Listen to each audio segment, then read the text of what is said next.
அபிவிருத்தி அலுவலர்கள் தரம் 2 உள்ள அலுவலர்களுக்கான தாவண விதிக்கோவை மற்றும் நடைமுறை விதிகள் தொடர்பான முதலாவது வினாத்தாள். 2வது வினைத்திற மகாந்தடை பரீட்சையின் முதலாவது வினாத்தாளுக்குரிய இன்னும் ஒரு வழிகாட்டல் செயலமர்வில் 2024 மே மாதம் 27ஆம் தேதி சந்திக்கிறோம். எல்லோருக்கும் வணக்கம்.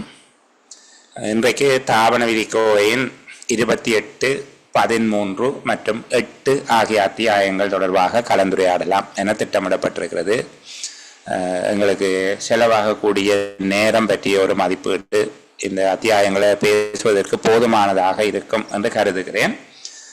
ஏதேனும் மீதமாக இருந்தால் தொடர்ந்து வருகின்ற செயல் அமர்வுகளில் நாங்கள் கலந்துரையாடலாம். இன்னும் எங்களுடைய பாடத்திட்டத்தில் சில அலகுகள் பூர்த்தி செய்யப்படாமல் இருக்கிறது உண்டு. நான் ஏற்கனவே சொன்னது போல 7, 12 அத்தியாயங்கள் தொடர்பில் நான் ஏதோ ஒரு சந்தர்ப்பத்தில் உங்களோட பேசுவேன். அதற்கு முன்பாக என்னால் தரப்பட்டிருக்கக்கூடிய ஒளிப்பதிவு இரண்டையும் போதுமான கவனம் எடுத்து கொஞ்சம் படியுங்க. நிறைய பிள்ளைகள் அது தொடர்பில் கேள்விகள் கேட்கிறார்கள். உண்மையில் இப்போ உங்களுக்கு பக்கத்தில் நான் தனியாக இருந்து அந்த விடயத்தை சொல்லித்தந்தால், தனியாக என்பது ஒரு பர்சனல் கிளாஸ் மாதிரி சொல்லித்தந்தால் எப்படி இருக்குமோ அதே போல நீங்கள் ஒவ்வொருவரும் எனக்கு முன்னால் இருக்கிறதாக நினைச்சு கொண்டுதான் அந்த ஒளிப்பதிவு செய்திருந்தேன் சம்பளங்கள் தொடர்பாக.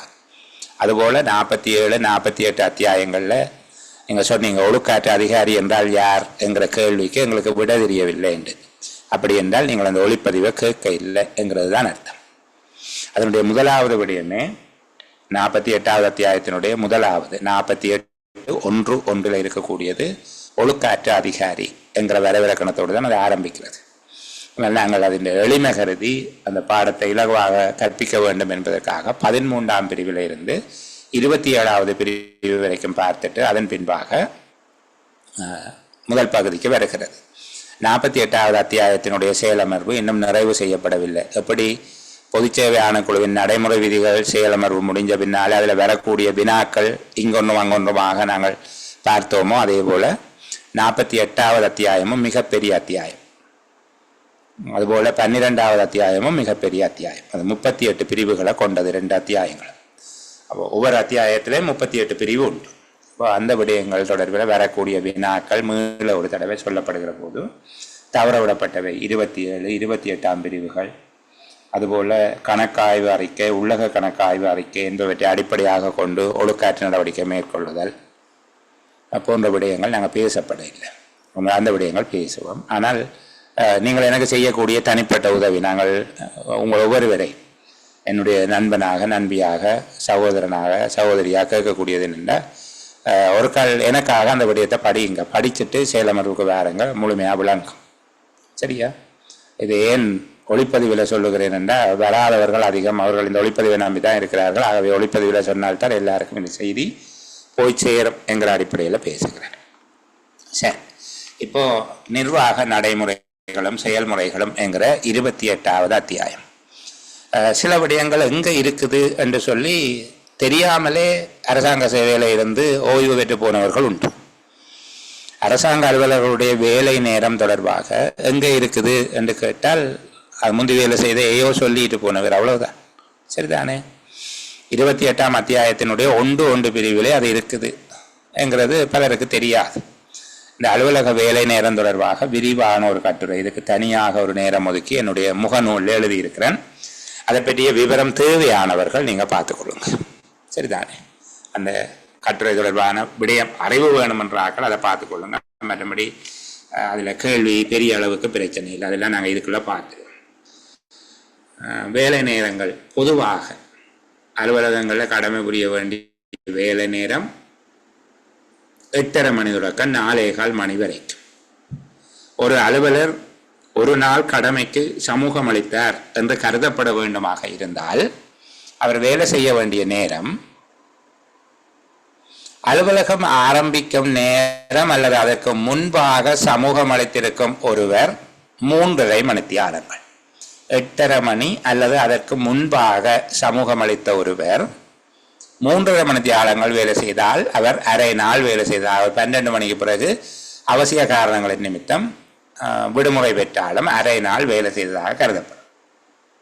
அவருடைய வேலை நேரம் மதிய உணவு வேளைக்குள் வருமாக இருந்தால், அதாவது 8:30 மணிக்கு பிறகு வருவாராக இருந்தால் அவருடைய வேலை நேரம் 4 மணித்தியாலங்கள் இருக்க வேண்டும். 4 மணித்தியாலங்கள் வேலை செய்தால்தான் அவர் அலுவலகத்துக்கு சமூகம் அளித்தார் அரை நாள் என்று கருதலாம். அப்போ 8:31 வருகிற ஒரு ஆள் 12:31 பிறகுதான் போகலாம். ஆனால் 8:29 வருகிற ஒரு ஆள் 12 மணிக்கு போகலாம். வித்தியாசம் இருக்குது. அந்த 8:30 மணிக்கு முன்னுக்கு வந்தால் 3:30 மணித்தியாலம், 12 மணிக்கு முன்னுக்கு போகலாம். 12 மணி கடந்தால் மதிய உணவு இடைவேளை வந்துடுது, லஞ்ச் டைம் வந்துடுது. லஞ்ச் டைம் க்ளோஸ் பண்ணி, அதாவது அதை ஊடறுத்து அவருடைய வேலை நேரம் வருமாக இருந்தால் மதிய உணவு வேலையும் சேர்த்து 4 மணி நேரம் அலுவலகத்தில் இருக்கவும். அதை விட குறைவான நேரத்தில் அவர் வெளிச்செல்வாராக இருந்தால் அன்றைக்கு முழுவதும் அவருக்கு விடுமுறையாக கருதப்படும். சரியா? இப்படி சில விடயங்கள் அதில் இருக்கு. சரி, இப்போ இதில் வேலை நேரம். மற்றது பணக்கொடுக்கல் வாங்கல்கள் முடிவுறுத்தப்படுகிற நேரம் 3 மணி. 3 மணிக்கு பின்பாக பணக்கொடுக்கல் வாங்கல்கள் நடைபெற மாட்டாது. சரியா? நிதி ஒழுங்கு விதி 323 சொல்லப்படுகிற ஒரு விடயம், தாபன விதிக்கோவையினுடைய 47வது அத்தியாயத்தில் சொல்லப்படுகிற ஒரு விடயத்தை இங்க நான் திரும்ப உங்களுக்கு சொல்லுகிறேன். அரசாங்க பணம் முதலியவற்றை கையாளும் அலுவலர்கள் அவை தொடர்பில் தடுக்கப்பட்டுள்ள நடவடிக்கைகள் அவை. அரசாங்க பணம் முதலியவற்றை கையாளும் உத்தியோகத்தர்களுக்கு அது தொடர்பாக தடை செய்யப்பட்டுள்ள கருமங்கள் அவை என்று கேட்பாங்க. 5 விடயங்களை நீங்கள் சொல்லக்கூடியதாக இருக்க வேணும். இதில் அதை காட்சிப்படுத்த இல்லை, நான் அவசியம் இதில் ஞாபகம் பெறுகிற போது சொல்ல வேணும் என்கிற அடிப்படையில் சொல்லுங்கள். அரசாங்க பணம் முதலியவற்றை கையாளும் அலுவலர்கள் மேற்கொள்ளக்கூடாத நடவடிக்கைகள். முதலாவது, எந்த ஒரு வகையிலும் சிறிய ஒரு நேர பகுதிக்காவது அரசாங்க பணத்தை சொந்த கர்மங்களுக்கு உபயோகிக்க கூடாது. அரசாங்க பணத்தை சிறியதொரு நேரத்துக்கு ஆயினும் இப்ப எடுத்து போட்டு இப்ப வைக்கிறது அப்படி கூட செய்யக்கூடாது. சரிதானே? எந்த ஒரு வேளையிலும் அரசாங்க பணத்தினை சொந்த கர்மங்களுக்கு பயன்படுத்தக்கூடாது. இரண்டாவது, அரசாங்க பணத்தை அனுமதியின்றி எவருக்கும் எந்த ஒரு அலுவலருக்கும் கடனாகவோ முற்பணமாகவோ வழங்கக்கூடாது. மூன்றாவது, எந்த ஒரு அலுவலரும் அனுமதியற்ற முறையில் அரசாங்க பணத்தை கடனாகவோ முற்பணமாகவோ பெறக்கூடாது. வச்சிருக்கிறவர் கொடுக்கவும் கூடாது, அல்லது இன்னொருத்தர் கேட்டு வாங்கவும் கூடாது, பெறவும் கூடாது. அப்போ முதலாவது சொந்த தேவைக்கு பயன்படுத்தக்கூடாது, இரண்டாவது முற்பணமாக கடனாக கொடுக்கக்கூடாது, மூன்றாவது முற்பணமாகவோ கடனாகவோ வாங்கக்கூடாது, நான்காவது தனிப்பட்ட வங்கி கணக்கில் எந்த ஒரு நோக்கிலும் அரச பணத்தை போட்டு வைக்கக்கூடாது. அது எந்த ஒரு நோக்கிலும் பாதுகாப்பு நோக்கங்களுக்காகத்தான் போடக்கூடாது. உதாரணமாக மன்னாரில் இருந்து அல்லது வடக்கு மாகாணத்தினுடைய மாகாண சபை அலுவலகத்தில் இருந்து புத்தளம் பிரதேசத்தில் ஒரு கொடுப்பனவை செய்வதற்காக நாங்கள் பணம் கொண்டு போக வேண்டி இருக்குது. அப்போ குறிப்பிட்ட உத்தியோகத்தருக்கு வடக்கு மாகாணத்தில் அந்த பணத்தை அவர்கள் காசோலையாக இல்லாமல் பணமாக மாற்றி கொடுப்பனவு செய்வதற்கு வசதியாக எல்லாம் 500 ரூபாய் பணமாக மாற்றி அந்த உத்தியோகத்தர்கிட்ட கொடுக்கிறார்கள். அவர்கள் பாதுகாப்பு கருதி அந்த பணத்தை தன்னுடைய வங்கி கணக்கில் போட்டுட்டு புத்தளத்தில் போய் வங்கியில் பெறலாமா, புத்தளத்தில் போயிட்டு வங்கியில் பெற்றுக்கொள்ளலாமா என்றால் ஒருபோதும் இல்லை. அவர் விரும்பினால் அந்த திணைக்களத்தினுடைய வங்கி கணக்கில் வைப்பு செய்து அதற்குரிய காசோலையை வரைந்து சென்று புத்தளத்தில் இருக்கக்கூடிய ஒரு வங்கியில் கொடுத்து பணத்தை பெற்றுக்கொள்ளலாமே தவிர தன்னுடைய வங்கி கணக்கில் அந்த பணத்தை போட்டு வைக்க இயலாது. சரியா? அப்போ முதலாவது என்ன சொன்னாங்க? சொந்த தேவைக்கு பயன்படுத்த முடியாது, ரெண்டாவது கடன் கொடுக்க முடியாது, மூன்றாவது கடன் வாங்க முடியாது, நாலாவது தனிப்பட்ட கணக்கில் போட்டு வைக்க முடியாது, ஐந்தாவது தனியார் காசோலைகளை மாற்றி கொடுக்கக்கூடாது, பிரைவேட் செக் மாற்றி கொடுக்கக்கூடாது, தனியார் காசோலைகளை மாற்றி கொடுத்தல் ஆகாது. இவ்வாறான ஏதேனும் ஒரு நடவடிக்கையில் ஈடுபடும் அலுவலர் ஒருவர் மீது உடனடியாக சட்ட நடவடிக்கை மேற்கொள்ளப்படுவதோடு அவர் பதவி நீக்கமும் செய்யப்பட வேண்டும். சரியா? அவர் தொடர்பில் சட்ட நடவடிக்கை மேற்கொள்வதோடு அந்த உத்தியோகத்தர் பதவி நீக்கமும் செய்யப்பட வேண்டும்.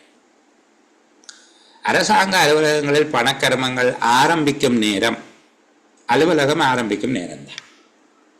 சில பேர் இல்லை 9 மணியிலிருந்து 3 மணி அப்படின்னு சொல்லுகிறவர்கள் உண்டு. நான் அதை பற்றிய விவாதங்களுக்கு வர இல்லை. பண கொடுக்கல் வாங்கல் 3 மணிக்கு முடிவுறுத்தப்படும் என்று சொல்லுகிறவருக்கு 9 மணிக்கு ஆரம்பிக்கும் என்று எழுத தெரியாம விட்டவரா? அலுவலகங்களில் கடமை புரிய வேண்டிய நேரம் 8:30 இருந்து 4:15 வரைக்கும். சரிதானே? 3 மணி வரைக்கும் கொடுக்கல் வாங்கல்களுக்காக திறந்திருக்க வேண்டும் என்று சொல்லப்பட்டிருக்கு. இதெல்லாம் பெரிய செகண்ட் பார்ட் கேள்வி இல்லை. நான் சாதாரணமாக இதுக்குள்ள வச்சுக்கொண்டு வேறு ஒரு அலுவலகங்களோட கதைச்சு கொண்டு போகிறேன். சரிதானே?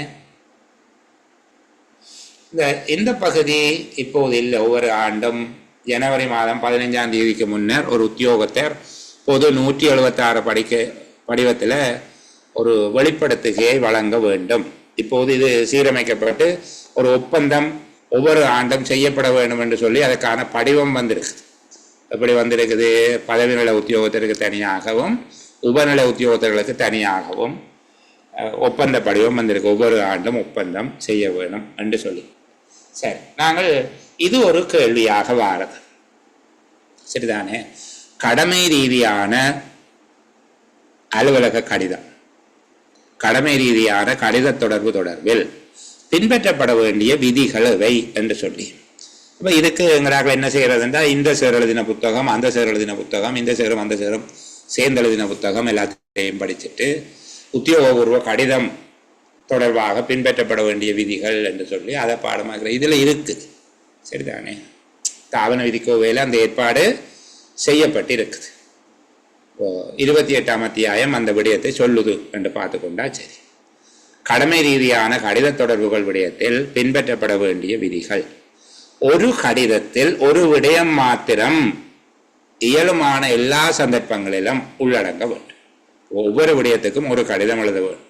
கச்சேரி தானே அனுப்புகிறோம் என்றுட்டு 5-6 விஷயத்தை ஒரு கடிதத்தில் அனுப்பி வைக்கக்கூடாது. ஏனென்றால் அந்த 5-6 விடயமும் கச்சேரியிலே 5-6 கோவைகளில் கையாளப்படும். இந்த கடிதத்தை எந்த கோவையில கட்டுறது? விளங்குதா சொல்றது? நீங்கள் கச்சேரிக்கு தானே போகுது, அரசாங்க அதிபருக்கு தானே எழுதுறோம். அரசாங்க அதிபருக்கு சொல்ல வேண்டிய எல்லாத்தையும் ஒரே கடிதத்தில் சொல்லி விடுவோம் என்றால் அதற்கு வெவ்வேறு கோவைகள் அங்கு பயன்படுத்தப்படும். எந்த கோவையில் நீங்கள் அனுப்பிய கடிதத்தை கட்டுறது? இப்போ கடமை ரீதியான கடிதங்கள் அனுப்பப்படும் போது இயலுமான எல்லா சந்தர்ப்பங்களிலும் ஒரு கடிதம் ஒரு விடயத்துக்கு மாத்திரம் வரையறுக்கப்பட வேண்டும். 2வது, ஒவ்வொரு கடிதத்தின் இலக்கமும் திகதியும் நியம ஒழுங்கில் இடம்பெறுதல் வேண்டும். நான் இந்த வலது பக்கம் மேல் மூலையில் என்கிற விடயத்தை மீள பெற்றுக் கொள்ளுகிறேன். இது திருத்தப்பட இல்லை. தாபன விதி கோவில இப்போதும் இப்படித்தான் இருக்குது, சிங்களத்திலையும் இப்படித்தான் இருக்குது. ஆனால் கடித தலைப்புகளை பயன்படுத்துகிற போது இப்படி சொல்ல இயலாது. அதை விட இப்போது கணனி பயன்பாட்டுக்கு வசதியாக அனைத்தையும் கடிதத்தினுடைய இடதுபுறமாக பதிகிற நடைமுறை இருக்குது. ஆகவே ஒவ்வொரு கடிதத்தின் இலக்கமும் திகதியும் அந்த கடிதத்தில் நியம முறையில் இடம்பெறுதல் வேண்டும். 3வது, திகதி ஒருபோதும் அச்சிடப்படக்கூடாது. மாதம் ஆண்டு என்பதை ஆண்டு மாதம் திகதி என்கிற ஒழுங்குல அல்லது திகதி மாதம் ஆண்டு என்கிற ஒழுங்குல அது அமையலாம். ஆனால் திகதி கையொப்பம் இடும்போது எழுதப்பட வேண்டும். சரிதானே? திகதி இடப்பட வேண்டியது கையொப்பம் இடும்போது. அமைச்சல இருந்து வருகிற கடிதங்களை பார்த்தால் தெரியும், அதுல ஆண்டு மாதம் என்பவை பிரிண்ட் பண்ணி இருக்கும், திகதி பேனாவால் எழுதப்பட்டிருக்கும். கடிதம் ஒன்றில் திகதி இடப்பட வேண்டியது உத்தியோகத்தர் ஒருவர் கையொப்பம் இடுகின்ற சந்தர்ப்பத்தில். கடிதத்திலிருந்து வெளிப்படுத்தப்படுகிற விடயம், கடிதம் தொடர்பாக வெளிப்படுத்தப்படுகின்ற விடயம் அதனுடைய தலைப்பாக இருக்க வேண்டும். அல்லது இன்னொரு விதமாக சொன்னால், கடிதத்துக்கு இடப்படுகின்ற தலைப்பு அந்த கடிதத்தின் உள்ளடக்கத்தை தெளிவாக புலப்படுத்துவதாக அமைய வேண்டும். இப்போ இந்த 2 விஷயத்தையும் நீங்கள் கவனத்தில் கொள்ள வேண்டும். விடப்படுகிற தலைப்பு அதனுடைய உள்ளடக்கத்தை தெளிவாக புலப்படுத்துவதாக இருக்க வேண்டும். சரிதானே? பொதுமக்களுடனான கடித தொடர்பில் ஐயா, அம்மணி, வணக்கத்துக்குரிய, அதி வணக்கத்துக்குரிய போன்ற விழிப்புக்கள் அவசியம் இடம்பெறுதல் வேண்டும். ஐயா, அம்மணி, வணக்கத்துக்குரிய, அதிவணக்கத்துக்குரிய ஆகிய விடயங்கள் ஆகிய விழிப்புகள், எல்லா விழிப்பும் இல்லை என்பவற்றில் பொருத்தமான விழிப்புகள் இடம்பெற வேண்டும். கடிதம் தவறாமல் கீழ்வரும் அம்சங்களை உள்ளடக்கியதாக இருக்க வேண்டும். அதுக்கு முன்பாக நாங்கள் இந்த விடயங்களை சொல்லுவோம். பாராளுமன்ற உறுப்பினர் ஒருவரால் பதவி வழியாக அல்லது தனிப்பட்ட வழியில் நேரடியாக ஒரு உத்தியோகத்தருக்கு கடிதம் அனுப்பப்பட்டால் அப்போது மட்டும் அந்த உத்தியோகத்தர் அவருக்கு பதிலே அனுப்பலாம். திணைக்கள தலைவர் கூடாக அனுப்ப வேண்டும் என்று இல்லை. அதாவது மக்கள் பிரதிநிதியாக இருக்கிற பாராளுமன்ற உறுப்பினர் பதவி வழியாக அல்லது தனிப்பட்ட வகையில் நேரடியாக உத்தியோகத்தர் ஒருவருக்கு கடிதம் அனுப்பினால் அந்த உத்தியோகத்தினால நேரடியாக பதில் அனுப்பப்படலாம். சரிதானே? முன்னைய கடிதம் ஒன்று தொடர்பாக கடிதம் வரைகின்ற போது கட்டாயமான முறையில் அந்த கடித தொடர்பு குறிக்கப்பட வேண்டும். அது உங்கள் எல்லாருக்கும் தெரியும். தங்கள் இந்த இலக்கமிடப்பட்ட இந்த திகதி இடப்பட்ட அந்த தலைப்பு போட்டு கடிதம் சார்பானது என்று போடுவீங்க. அது இல்லாவிட்டாலும் இப்போ என்ன செய்கிறாங்கன்னா மேலே தலையங்கத்தை போட்டு மேற்படி விடயம் சார்பாக என்று போடுவாங்க. உண்மையில் அது தேவையில்லை, மேற்படி விடயம் சார்பாக என்று. ஆனால் அது சொன்னால் கோவிக்கிறாங்க. அவங்க அப்படி பழகிட்டோம் சார் என்று சொல்லி. ஓகே, பரவாயில்லை, சரிதானே? அடுத்தது, கடிதத்தின் பந்திகள் இலக்கப்படப்பட வேண்டும். முதலாவது பந்திக்கு இலக்கமிடுவதை தவிர்த்து 2வது பந்தியின் இலக்கம் 2 என ஆரம்பிப்பது பொருத்தமாக இருக்கும். சரி,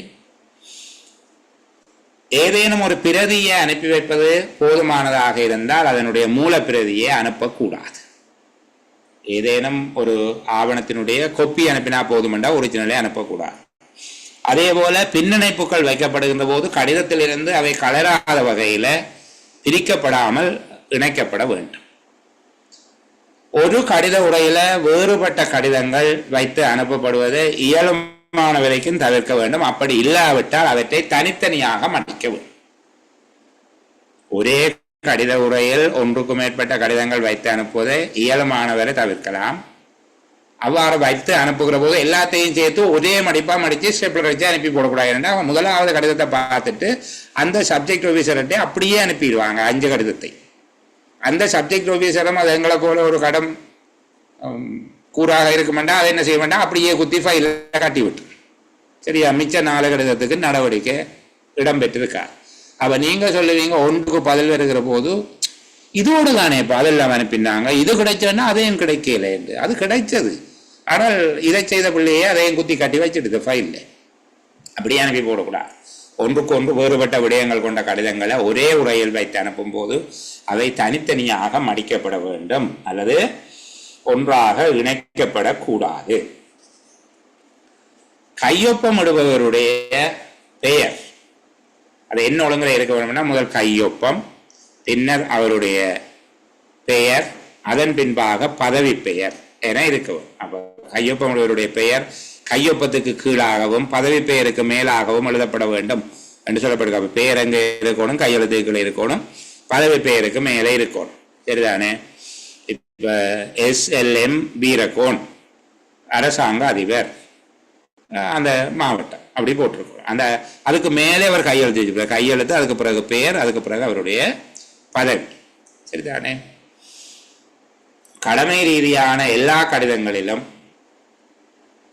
அந்த விடயத்தோடு சம்பந்தப்பட்ட பணிவாகவும் தெளிவாகவும் கருத்து வெளிப்பாட்டோடு அது அமைய வேண்டும்.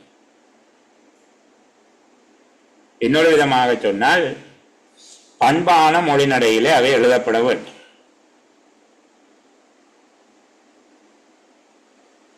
திணைக்கள தலைவர் எல்லா கடிதங்களிலும் கையொப்பமிட்டு அனுப்பி வைக்க வேண்டும். அவ்வாறு இல்லாத சந்தர்ப்பத்தில் வரைவின் நகலில் அவர் கையொப்பம் வைப்பாராக இருந்தால், நகல் வரையப்பட்டு அதில் கையொப்பமிட்டிருப்பார் எனில், கையொப்பமிடப்பட வேண்டிய இடத்துல திணைக்கள தலைவருடைய பெயரையும் அவருடைய பெயருக்கு அருகில் ஒப்பம் என எழுதி அந்த கடிதத்தில் அவருக்கு அடுத்த நிலையில் உள்ள பதவி நிலை உத்தியோகத்தினால கையொப்பம் இடப்படலாம். இப்போ நான் இதை எளிமையாக சொல்லுகிறேன். நீங்கள் ஒரு டிராஃப்ட் ஒன்றை போடுறீங்க டிஎஸ்க்கு. டிஎஸ் அந்த டிராஃப்டை பார்த்துட்டு அதில் சைன் பண்ணிட்டார். சரிதானே? இப்போ நீங்கள் என்ன செய்ய வேணுமென்றால் அந்த வரைவை கட்டி வச்சுட்டு புதுசா அந்த கடிதத்தை கீழே இப்போ பிரதேச செயலர் ஏஎஸ்எம் பெர்னாண்டோன்னு வைப்போமே, ஏஎஸ்எம் பெர்னாண்டோ பிரதேச செயலர், ஏதோ ஒரு பிரதேச செயலகம் வந்து இருக்குது. இப்போ அந்த கடிதத்தினுடைய வலது பக்கமாக கீழ் வலது பக்கத்துல ஒப்பம் ஏஎஸ்எம் பெர்னாண்டோ பிரதேச செயலகம் இந்த பிரதேசம் என்று சொல்லி இருக்கும். இடதுபுறமாக உதவி பிரதேச செயலர் கையொப்பம் வச்சு அவருடைய பெயர் பதவி இடம்பெறல. வலதுபுறமாக அந்த அவருடைய பெயரை போடுகிற போது பிரதேச செயலருடைய பெயர், பிரதேச செயலர் பதவி, பிரதேச செயலகத்தின் முகவரி போடும்போது ஒப்பம் என குறிக்க வேணும். அவர் சைன் பண்ணிட்டார், சரிதானே? அவர் டிராஃப்டில் சைன் பண்ணா திருப்பி கொண்டு போய் அவருடைய கையெழுத்துக்கு அந்த கடிதத்தை கொடுக்க கூடாது. இது மேலொப்பமிடுகிற ஒரு முறை என்று சொல்லி சொல்றாங்க. அப்ப மேலொப்பமிடுகின்ற முறை ரெண்டு விதமாக இருக்கு. கடிதங்களில் மேலொப்பமிடுதல் என்பதனுடைய ரெண்டு வகைகளையும் இதுக்குள்ள மேலதிகமாக சொல்லிட்டு திருப்பி இங்க வாருன்னா, கடிதங்களில் மேலொப்பமிடுதல் என்பதனுடைய இரண்டு வகைகளை பற்றியும் உங்கள்கிட்ட கேட்பார்களாக இருந்தால், ஒரு விடயம் தொடர்பாக எழுதப்பட்டு ஒரு உத்தியோகத்தர் ஒப்பமிட்ட கடிதத்தை மேலும் உறுதி செய்வதற்காக இன்னும் ஒரு உத்தியோகத்தர் கையொப்பமிடுவது மேலொப்பம் இடுதல் என்று அழைக்கப்படுகிறது. இது இரண்டு விதமாக நடைபெறும். ஒன்று, கீழ்ப்பணியாற்றும் உத்தியோகத்தர் அல்லது கீழமைந்த உத்தியோகத்தர் தயாரித்து ஒப்பமிடும் கடிதத்தை அவருக்கு மேலுள்ள அதிகாரி தானும் ஒப்பமிட்டு உறுதி செய்வார்.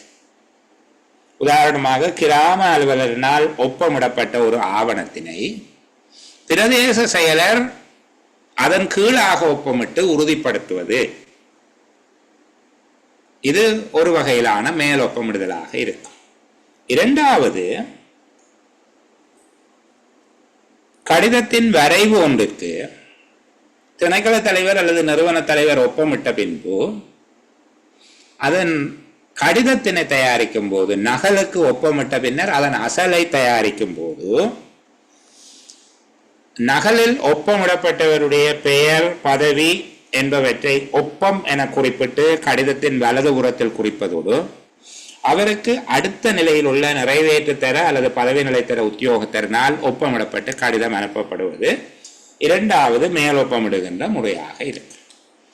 இப்போ இந்த மேலொப்பமிடுகிறவர் நிறுவன தலைவருக்காக என குறிப்பிட்டு அந்த உத்தியோகத்தர் தன்னுடைய கையொப்பம், பதவி பெயர், யாருக்காக ஒப்பமிடுகிறார் என்கிற விவரம், முகவரி என்பவற்றை உள்ளடக்கியதாக கையொப்பமிட்டு அனுப்ப வேண்டும். சரிதான்.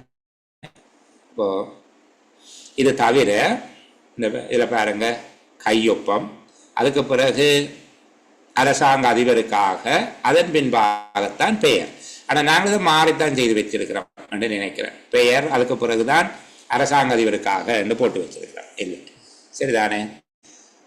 கையொப்பம் வச்சுட்டு முதல்ல ஃபோர் கவர்மெண்ட் ஏஜென்ட், அதுக்கு பிறகு தான் அடிஷனல் ஜிஏ அட்மினிஸ்ட்ரேஷன், அவருடைய பெயரை போட்டு அதுக்கு பிறகு அவருடைய பதவி அடிஷனல் ஜிஏ அட்மினிஸ்ட்ரேஷன், இந்த மாவட்ட செயலகமும் அதனுடைய பெயரை போட்டு அனுப்பலாம்.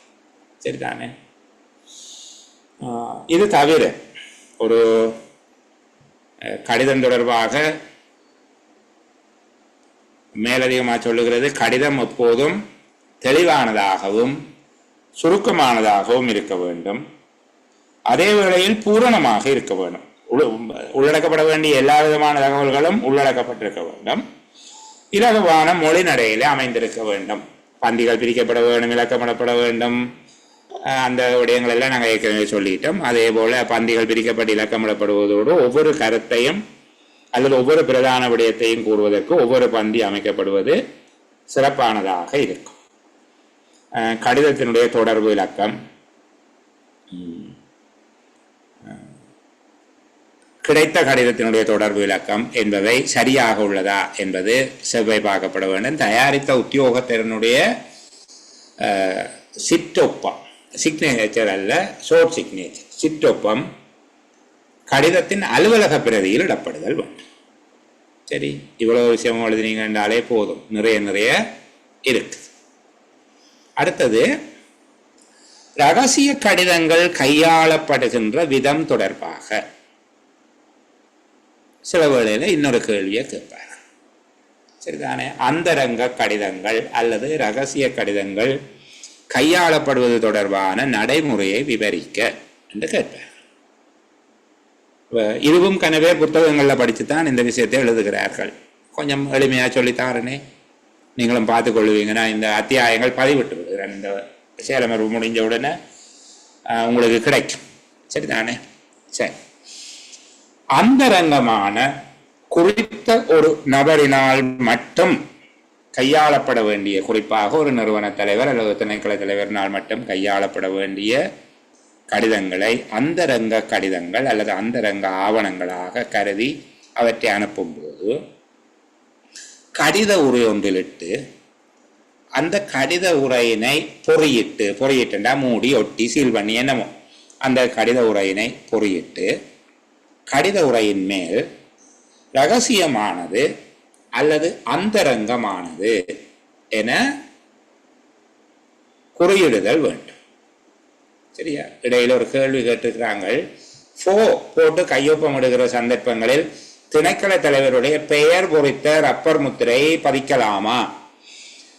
இதுக்கு ஒற்றை வார்த்தையில இல்லை என்று சொல்ல முடியவில்லை. ஏனென்றால் அந்த ரப்பர் முத்திரை பொறிக்கப்பட்டு அதற்கு முன்பாக தெளிவாக இப்ப அரசாங்க அதிபர் என்று சொல்லி தமிழ்ல இருந்தால் அதன் பின்னர் அரசாங்க அதிபருக்காக என்று போடப்பட்டால் இப்போ என்ன நடக்கும் என்றால் அதுல அடுத்ததாக திணைக்கள தலைவருடைய பெயர் இருக்கு. அப்ப அவர் தான் அவருக்காக கையெழுத்து வைத்தது என்பது போல தோற்றம் ஒன்று இருக்கும். அப்ப அந்த இடத்துல சில பேர் அதை ஒரு ரூலர் வச்சு கோடிட்டு நேர்த்தியாக கோடிட்டு வெட்டி அதன் மீது சிற்றொப்பமிடுகிற வளமை ஒன்று இருக்கு. சில பேர் சில இடங்கள்ல அப்படி செய்யணும் என்றால் அந்த குறித்த உத்தியோகத்தருடைய ரப்பர் முத்திரை ஏதாவது சேதமடைஞ்சிருக்குது அல்லது ஏதேனும் ஒரு நெருக்கடி ஆகிட்டுது, திணைக்கள தலைவர் இல்லை, நிறுவன தலைவர் இல்லை என்கிற விசேட சந்தர்ப்பங்கள்ல அப்படி நடைபெறும். மறுபடி பொதுவாக திணைக்கள தலைவருடைய பெயர் இருக்கக்கூடாது, கையொப்பமிடுபவருடைய பெயர் தான் இருக்க வேண்டும். பொதுவான பதில் இல்லை, ஆனா இல்லவே இல்லை என்று நான் சொல்ல இல்லையா? சரிதானே? போட்டு கையொப்பமிடும் சந்தர்ப்பங்களில் திணைக்கள தலைவர் பெயர் பொறித்த ரப்பர் முத்திரை பதிக்கலாமா? பொதுவான பதில் இல்லை. விசேட சந்தர்ப்பங்கள்ல இதை கொண்டு போய் தூக்கில போடக்கூடிய கேஸ் இல்லை. சரிதானே? அதுவே வளமையாக செய்யக்கூடாது. அது தவிர்க்க முடியாத ஏதேனும் விசேட சந்தர்ப்பங்கள்ல அதனை கட்டாயம் அந்த கோடு போட்டு அந்த பெயரை வெட்டி விட வேணும். சரிதானே? பெயரோட அனுப்பக்கூடாது. அப்படி செய்யலாம். சரி, அப்ப நான் இதுக்குள்ள வருகிறேன். என்ன சொன்னாங்க? அந்தரங்க கடிதம் அனுப்புகிற போது ஒரு நிறுவன தலைவர் அல்லது திணைக்கள தலைவர் அந்தரங்க கடிதங்களை கையாளுவதற்கென நியமிக்கப்பட்ட அலுவலர் மட்டும் அந்த விடயத்தை அறிந்து கொள்ள வேண்டும் அல்லது அவரால் மட்டும் அந்த விடயம் கையாளப்பட வேண்டும். அது மிகவும் ரகசியமாக அல்லது அந்தரங்கமாக கையாளப்பட வேண்டும் என்று கருதப்படுகிற விடயங்கள் தொடர்பில் அனுப்பப்படுகின்ற கடிதங்கள் கடித உரை ஒன்றிலிட்டு பொறியிட்டு அந்த கடித உரையை பொறியிட்டு அந்த கடித உரையை மூடி ஒட்டி அதன் மீது ரகசியமானது அல்லது அந்தரங்கமானது என எழுதப்பட வேண்டும். வெளியில் எழுதக்கூடாது. வெளியில் எழுதினால் அதை ஒரு மாதிரி ஊசியை வச்சு நைஸா கழட்டி எடுத்து அதுக்குள்ள என்ன இருக்குன்னு பார்த்துருவாங்க. சரிதானே? எங்களுக்கு ஒரு வருத்தம் இருக்குதானே, ஒழிச்சு வச்சிருக்கிற இதையும் பார்க்க வேணுமென்று ஆசை உண்டாகும். சரிதானே? அப்போ அப்படி செய்யக்கூடாது. ஒரு ஒரு என்வலப்ல போட்டு அதை வடிவா ஒட்டி அது ரகசியமானது அல்லது அந்தரங்கமானது என எழுதி அதனிலும் பார்க்க பெரிய கடித உரை ஒன்றினுள் இட வேண்டும். அந்த உரையிலும் பார்க்க பெரிய ஒரு கடித உரை அல்லது பெரிய வெளி உரையிலும் பார்க்க சின்னனா அதை மடிக்க வேண்டும். வெளி உரையை விட சிறிதாக இருக்கும்படி அதை மடித்து வெளி உரையில சாதாரணமாக முகவரியிட வேண்டும். சரிதானே? அரசாங்க அதிபருக்கு அனுப்புறீங்கன்னா அரசாங்க அதிபர் மாவட்ட செயலகம் என்னமோ ஒரு இடத்தை போட்டு அனுப்புறீங்க. அல்லது அவருடைய பெயரை போட்டும் அனுப்பலாம். பெயரை போட்டால் உடைக்க மாட்டாங்க. சரிதானே? அரசாங்க அதிபர் என்று சொல்லி போட்டு அனுப்பலாம். சரி, இவ்வாறு அனுப்பப்படுகின்ற கடிதங்கள் கடிதத்தை பிறகு இந்த குரங்கு கூட்டி கிழிச்ச மாதிரி அப்படியே கவரை கிழிக்கிறேன். கடிதத்தை எப்பவுமே உதறி சைட்டுக்கு ஒரு சின்ன இடைவெளியை உண்டாக்கி போட்டு அதை கத்திரிக்கோளால வெட்டி உள்ளுக்கு இருக்கிறதே எடுக்க வேணும். இல்லாட்டி முக்கியமான ஆவணம் செக்கெல்லாம் உள்ளுக்கு ஒட்டி வரும். அங்கேயாவது ஒட்டுப்பட்டு போச்சுன்னா நாங்கள் குரங்கு கூட்டி கிழிச்ச மாதிரி அந்த கவரை பிடிச்சி கிழிக்கிறேன். சரிதானே? கவரை உழைக்கிறதுக்கு ஒரு முறை இருக்கு. அப்படி அதுக்கு தான் அந்த பெரிய கவர் அளவிலேயே சின்ன கவரும் இல்லாமல் அது சின்ன நான் வைக்கிறது. அவர் அப்படி உதர்ற போது கீழே போயிடும். இப்போ வெட்டி திறக்கிறாரு, பெரிய கவரை திறக்கிறாரு, உள்ளுக்கு ரகசியமானது என எழுதப்பட்டிருக்கு. அவ்வாறு எழுதப்பட்டிருந்தால் தபாலுக்கு பொறுப்பான உத்தியோகத்தினால் அந்த கடிதம் திறக்கப்படக்கூடாது. தபாலுக்கு பொறுப்பான உத்தியோகத்தினால் அந்த கடிதம் திறக்கப்படக்கூடாது. திணைக்கள தலைவர் அல்லது அந்தரங்கமான கடிதங்களை கையாளுவதற்கென அவரால் விசேடமாக அதிகாரம் கையளிக்கப்பட்ட பதவிநிலை உத்தியோகத்தர் ஒருவரினால் மட்டுமே அந்த கடிதம் உடைக்கப்பட வேண்டும். அலுவலகத்துக்கு கிடைக்கின்ற ரகசிய கடிதங்கள் தொடர்பாக நடவடிக்கை மேற்கொள்வதற்கு ஒரு அலுவலகத்தில் அதற்கென ஒரு அலுவலர் நியமிக்கப்பட்டிருக்க வேண்டும். பெரும்பாலும் அரசாங்க அதிபருடைய தனிப்பட்ட காரியதரிசி, அவருடைய பர்சனல் அசிஸ்டன்ட் அல்ல பர்சனல் செக்ரட்டரி அதை செய்கிறது உண்டு. சில வேளைகளில் வேறு அலுவலர்கிட்டையும் அதை கொடுப்பாங்க. சரிதானே? இப்போது அலுவலகத்தினுடைய பிரதேச செயலர்களும் அப்படி வைத்திருக்கிறார்.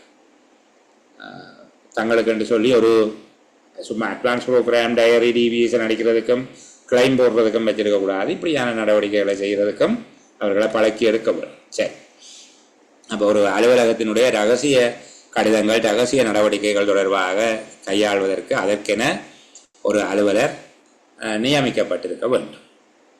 அந்தரங்க ஆவணங்கள் மூலமாக கிடைக்கின்ற கடிதங்களை ஒரு பதிவேட்டிலையும் பதியக்கூடாது. சரிதானே? ரெஜிஸ்டரில் பதியக்கூடாது. யார் அனுப்பினவர், என்ன தலைப்பு என்று எல்லாம் பதியக்கூடாது. சரி, அது அந்தரங்க ஆவணங்களை கையாளுகிற உத்தியோகத்தர்கள் அவர்கள் அந்த விடயங்களை கையாளுவார்கள். அதை உடைச்சு அதை ஒரு கொப்பி எழுதி அந்த கொப்பியை இன்னொரு ஆள்கிட்ட கொடுத்து அப்படி செய்யக்கூடாது. அந்தரங்க ஆவணங்களில் அடங்கியுள்ள விடயங்களை அவற்றை அறிந்து கொள்ள வேண்டியவர்கள் தவிர வேறு எவரும் அறிந்து கொள்ள முடியாது என்பதை உறுதிப்படுத்துவதில் 100% நிச்சயப்படுத்த வேண்டும். திறந்த ஆவணங்களில் ரகசிய கடிதங்கள் பற்றி குறிப்பீடு எதுவும் செய்யப்படக்கூடாது. சரிதானே? அது தவிர நீதிமன்றத்தோடு தொடர்புடைய ஆவணங்கள், ரகசியத்தன்மை வாய்ந்த அறிக்கைகள் அல்லது பெறுமதி வாய்ந்த ஆவணங்கள் போன்றவை அனுப்பும் போது அது பதிவு தபாலில் அனுப்பப்பட வேண்டும் என்று சொல்லி அது மேலதிகமான ஒன்று. இந்த 3.6 ரகசிய கடிதங்களை கையாள்வது தொடர்பாக சொல்லப்பட்டிருக்கு. அந்த பகுதி அதுக்குள்ள 1, 2, 3, 4, 5 விடயங்கள் இருக்குது. 5 புள்ளிகளுக்கு கேட்கலாம். அந்தரங்க கடிதங்கள், ரகசிய கடிதங்கள் என்று சொல்லி ஒரு ஷோர்ட் நோட்ஸை போட்டால் இவ்வளவு பகுதியை நீங்கள் எழுதி 3.6, 3.6.1, 3.6.2, 3.6.3, 3.6.4 இதில் இருக்கிறத வடிவா எழுதுனா சரி. பிறகு அந்த சேர் அப்படி எழுதியிருக்கிறார், அதை என்ன செய்கிறது என்று சொல்லி அந்த சேருன்ற புத்தகம் அங்கே ஸ்கீமாக வராது. சரிதானே? தாபன விதிக்கோவதான் அங்கே உங்களுடைய புள்ளியிடல் திட்டமாக வரும். அதுக்கு ஏற்றபடி அதை நீங்கள் எழுதி கொண்டால் போதும். சரி, நான் கொஞ்சம் வேகமாக அங்கே போகிறேன்னா விளம்பல்கள் எல்லாம் விட்டுட்டு போவோம். அந்த பகுதியை விடுகிறேன்.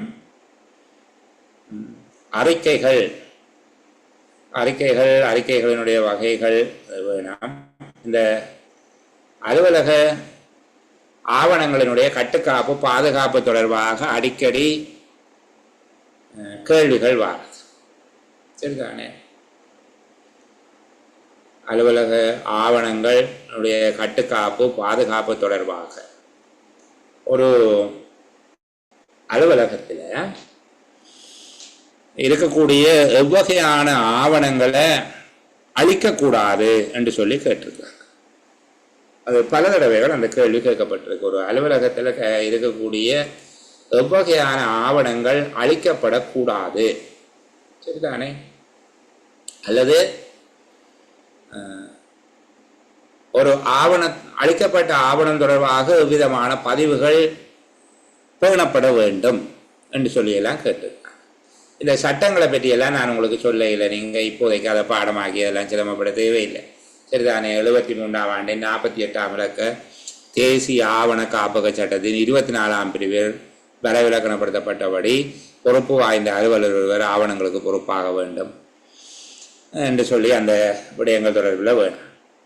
அதே போல் 25 ஆண்டுகளுக்கு குறையாத காலத்தை தாண்டியுள்ள ஆவணங்கள், 25 வருஷத்துக்கு கூடின ஆவணங்கள், சரிதானே? அப்படி சொல்லுவோமே, குறையாத காலத்தை தாண்டியுள்ள அரசாங்க பதிவேடுகள் என்றால் 25 ஆண்டுகளுக்கு மேற்பட்ட வயதுடைய ஆவணங்கள் அரசாங்க அலுவலகத்திலிருந்து தேசிய சுவடிகள் கூடத்துக்கு அனுப்ப வேண்டும். சரிதானே? அரசாங்க அலுவலகங்களில் இருக்கிற பெறுமதியற்ற மற்றும் அன்றாட பதிவேடுகளை அளிக்கலாம். பெறுமதியற்ற பதிவேடுகள் மற்றும் அன்றாட பதிவேடுகள் என்றால் உதாரணத்துக்கு ஒவ்வொரு நாளும் காசு கட்டுகினம், அந்த பேங்கில் அந்த துண்டுகள் அந்த மாதிரியான சின்ன சின்ன விஷயங்கள் இருக்குந்தானே, அல்லது வருகிறாக்களை பற்றி நீங்கள் குறித்து வைப்பீங்க. இந்த கவுண்டரில் இப்போ ப்ரொடக்டிவிட்டி என்ற பேரில் வருகிறாக்கள்கிட்ட அந்த சிரிக்கிற அழுகிற டோக்கன் கொடுக்குற அதையை பற்றி விவரங்கள் குறித்து வைக்கிறது, அதெல்லாம் பெறுமதியற்றதா அல்லது அன்றாட பதிவேடா என்னமோ, சரிதானே? அதையெல்லாம் அழிக்கலாம். அப்படியான ஆவணங்களை அழிக்கலாம். சரியா? அது போக அடுத்து வருகிற காலப்பகுதிகளுக்கு பயன்படுத்த அவசியமற்றவை என்கிற தற்காலிகமான அறிக்கைகள் போன்றவற்றையும் நீங்கள் அளிக்கலாம். அவங்க ஒரு தடவை கேட்டிருந்தாங்க, சுவடிகள் கூடத்துக்கு அல்லது பதிவேட்டறைக்கு அனுப்புவதற்கு அவசியமற்ற ஆவணங்கள் எவை என்று சொல்லி கேட்டிருந்தாங்க. பதிவேட்டறைக்கு அல்லது சுவடிகள் கூடத்துக்கு அனுப்புவதற்கு அவசியமற்ற ஆவணங்கள் இவ்வளவுதான் விடயம். அரசாங்க அலுவலகங்களில் உள்ள பெறுமதியற்ற மற்றும் அன்றாட பதிவேடுகள் சுவடிகள் காப்பகத்துக்கு, தேசிய சுவடிகள் காப்பகத்துக்கு அல்லது அலுவலகத்தின் பதிவேட்டறைக்கு அனுப்ப வேண்டியதல்ல, அவை அழிக்கப்படலாம். சரியா? இது வெஸ்பாடில் கேட்குற கேள்வி 2 புள்ளிக்கு கேட்டால் நீங்கள் இப்படி எழுதலாம். அடுத்தது, ஆவணங்கள் அழிக்கப்பட வேண்டிய முறை தொடர்பாக விவரிக்க என்று கேட்கிறாங்க. சரிதானே? ஆவணங்கள் அழிக்கப்பட வேண்டிய முறை தொடர்பாக விளங்கப்படுத்துங்க என்று சொல்லு. இந்த 9.5 இருந்து 9.5, 9.6 என்பவற்றை நாங்கள் சொல்ல வேண்டும்.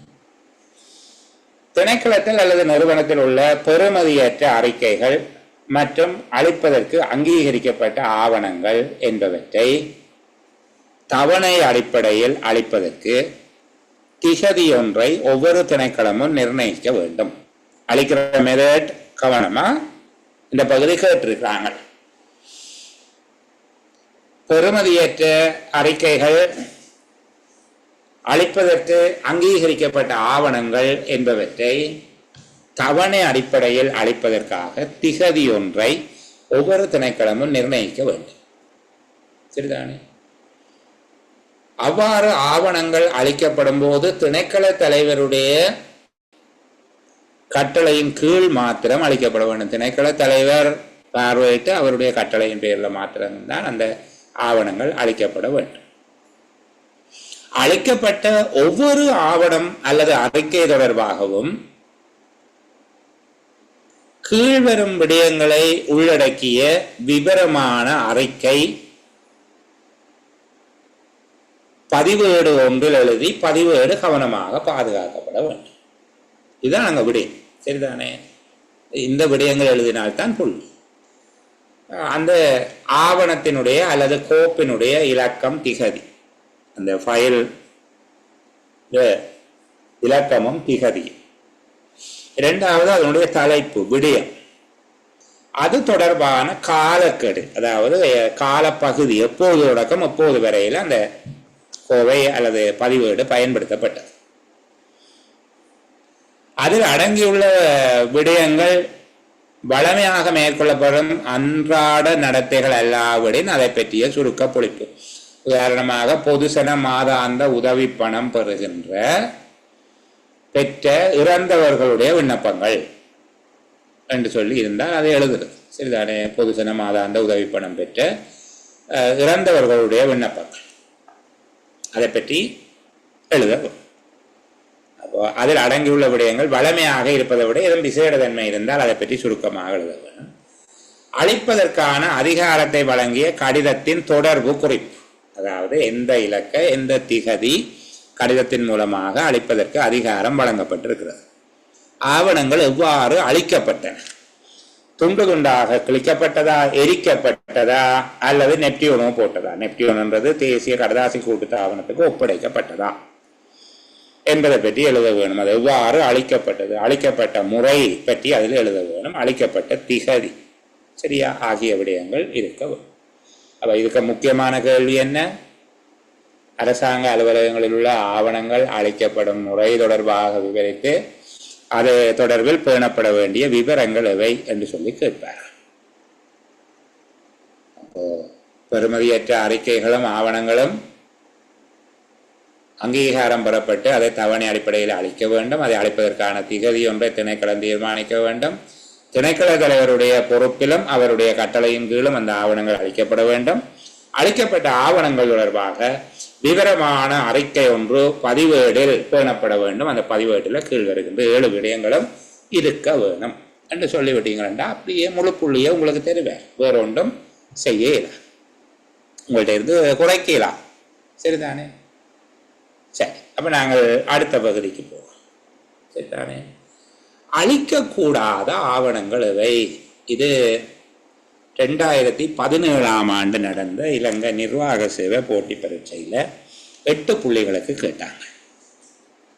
2017ஆம் ஆண்டு சரிதானே? அந்த காலப்பகுதியில் நடந்த பரீட்சை வினாத்தாள்கள் இன்னும் பகிரங்கப்படுத்தப்படவில்லை என்பதனால நான் அதை என்னிடையும் இல்லை, அது வேற, அது தொடர்பில் இதுதான் கேள்வி என்று சொல்லி அந்த கேள்வியை முழுமையாக உங்களுக்கு தர முடியாமல் இருக்கு. ஆனால் விடயம் இதுதான். இப்படி கேட்டாங்க, அரசாங்க அலுவலகங்களில் இருக்கிற ஆவணங்களில் இவற்றையெல்லாம் அழிக்கக்கூடாது என்று சொல்லி பட்டியல் படுத்துங்க என்று 8 புள்ளிக்கு கேட்டாங்க. சரிதானே? உண்மையில் நீங்கள் இலங்கை நிர்வாக சேவை போட்டி பரீட்சைக்கு தோற்றுகிற எண்ணம் இருக்குமாக இருந்தால் நான் ஒரு அடிப்படை சொல்லித் தருகிறேன் பிள்ளைகளுக்கு படிக்கிறதுக்கு. ஒரு 2 நிமிஷம் பிரேக் மாதிரியாக கதைச்சா தான் ஒரு ரீஃப்ரெஷ் வரும். சரியா? நீங்கள் கதைச்சிங்களோ இல்லையோ எனக்கு ஒரு ரீஃப்ரெஷ்மெண்ட் வேணும்ன்றதுக்காகவும் அதே நேரம் அது பிரயோசனமாக இருக்க வேணும்ன்றதுக்காக கதைக்கிறேன். ஒரு கணித பாட ஆசிரியர் இருக்கிறார். கணித பாட ஆசிரியரை போய் நீங்கள் கூப்பிட்டு எங்க மடக்க வாபாட்டை சொல்லும் பாபம் என்று கேட்கக்கூடாது. அவர்கிட்ட மடக்க வாபாடு பாடமோ வாத்தியார் சொல்லுங்க என்று கேட்கலாமோ? இல்லை. ஆனால் அவருக்கு மடக்க வாய்பாடு பார்க்க தெரியுமோ என்று நாங்கள் செக் பண்ண வேணும். ஒரு கணக்கு வாத்தியாரே கட்டாயம் மடக்க வாய்பாடு பார்க்க தெரிய வேணும். அதுபோல ஒரு அரசாங்க உத்தியோகத்திற்கு உடனே அளிக்கப்படக்கூடாத ஆவணங்கள் பற்றி சொல்லுங்க என்ற உடனே அவர் அது தாவன விதிக்கோவனுடைய 1ஆம் தொகுதியில 28ஆம் அத்தியாயத்தின் 9/8 பிரிவில் அதை பற்றி சொல்லப்பட்டிருக்கு என்று சொல்ல வேண்டிய அளவுக்கு அவர்கிட்ட ஞானம் இருக்கக்கூடாது அல்ல, இருக்க வேணும் என்பது கட்டாயம் அல்ல. ஆனால் அவருக்கு தெரிய வேணும். இது தொடர்பாக தாவன விதிக்கோவையினுடைய 1ஆம் தொகுதியில ஏதோ ஒரு 25-26 அந்த அதுக்குள்ள ஒரு அத்தியாயத்துக்குள்ள, நான் நினைக்கிறேன் 20க்கும் 30க்கும் இடையில ஒரு அத்தியாயத்துக்குள்ள இருக்குது என்று சொல்லி ஒரு 10 நிமிஷத்துல அதை தேடி கண்டுபிடிக்கக்கூடிய வல்லமை ஒரு அரசாங்க உத்தியோகத்திற்கு இருக்கு. சரிதானே? அது அபிவிருத்தி உத்தியோகத்தராக இருந்தாலும் சரி, முகாமைத்துவ சேவை உத்தியோகத்தராக இருந்தாலும் சரி, அல்லது ஒரு ஆவண உதவியாளர் யாராக இருந்தாலும் ஒரு ஓஇஎஸ்க்கு அது இருக்க வேணும் இல்லை. ஆனால் ஒரு விடய பொறுப்பு அலுவலருக்கு ஒரு கோவையை பயன்படுத்தி கடிதங்களை அனுப்புகிறார், கடிதங்களை பெற்றுக்கொள்ளுகிறார், நிதி விடயங்களை கையாளுகிறார், வவுச்சர் வச்சிருக்கிறார், செக் புத்தகம் வச்சிருக்கிறார் என்றால் அவருக்கு அந்த விடயம் தெரிய வரும். சரிதானே? பிணைப்பணம் செலுத்த வேண்டிய உத்தியோகத்தர்கள் யார் என்று கேட்டால் அவருக்கு நிதி ஒழுங்கு விதி 880 இருக்குது என்று சொல்ல தேவையில்லை. ஆனால் கிட்டத்தட்ட இந்த அத்தியாயத்தில் இந்த பகுதிக்குள்ள இருக்க வேணும் என்பதையும் அதை தேடி கண்டுபிடிக்கிற வல்லமையும் இருக்கும். அதை வளர்த்துக்கொள்ளும். எல்லா புத்தகங்களையும் மேலோட்டமா பார்த்து இதை இப்ப சில பேருக்கு இன்றைக்கு தான் தெரியும் அலுவலக நேரம் பற்றி தாபன விதிக்கோவிலே எங்க இருக்கு. சரியா? நான் சொல்லுகிறது உண்மை என்று நம்பிக்கொண்டுதான் கதைக்கிறேன். இல்லை எல்லாருக்கும் தெரிஞ்சிருந்தா சரி, என்னுடைய அனுமானம் பிழைச்சிருந்தா. ஆனால் பெரும்பாலானவர்களுக்கு 28வது அத்தியாயத்தினுடைய 1ஆம் பிரிவினுடைய 1ஆம் உபபிரிவில் இது இருக்குது. இந்த ஞானம் தேவையில்லை. ஆனா தாபன விதிக்கோவையில ஒரு கணக்குல 25-30 கிடைக்க இருக்குது, தேடி கண்டுபிடிப்பேன் என்று சொல்லக்கூடிய அறிவு இருக்கவும். சரி, அப்ப இப்படி ஓரளவுக்கு உங்கள்கிட்ட கிடைக்கக்கூடிய புத்தகங்களை ஏலமான எல்லா சந்தர்ப்பங்களையும் வாசிங்கோ, அது ஒரு பழக்கமாக வச்சிருங்கோ. இப்போதைக்கு நான் உங்களை விளங்கப்படுத்தி தான் பிடிச்சு வச்சு பழக்கிறேன். சரி தானே? ஒரு நாளைக்கு 1 மணித்தியாலம் படிக்கிறத பழக்கமாக இப்போதைக்கு வச்சிருங்க. இன்னும் 1 மாதம் இருக்கு. பின்னர் அதை வழக்கமாக ஆக்கிக்கொள்ளுங்க. சரியா? ஒரு பழக்கம் என்கிறது பின்னர் அது ஒரு வழக்கமாக உங்கள்கிட்ட மாறினா ஒரு நாளைக்கு அலுவலகத்தில் 7:45 மணி அளவன் நான் வேலை செய்து கழிக்கிறேன் அப்படின்னு சொல்லி நான் நம்ப போகிறதில்லை. சரிதானே? அப்படின்னா நான் ஒரு மடத்தில் வர மனுஷனாக இருக்கவன் ரெக்கார்டிங்கில் வச்சு கொண்டு தான் சொல்கிறேன். 7:45 மணி இல்லை, சரி 6:45 மணி 5:45 மணி வேலை செய்யுங்க. 1 மணி கால் முகம் கழுவுறது, சாப்பிட்றது, குளிக்கிறது, இந்த வேலைகளுக்கு ஒதுக்குங்க. 1 மணி படியுங்கள்.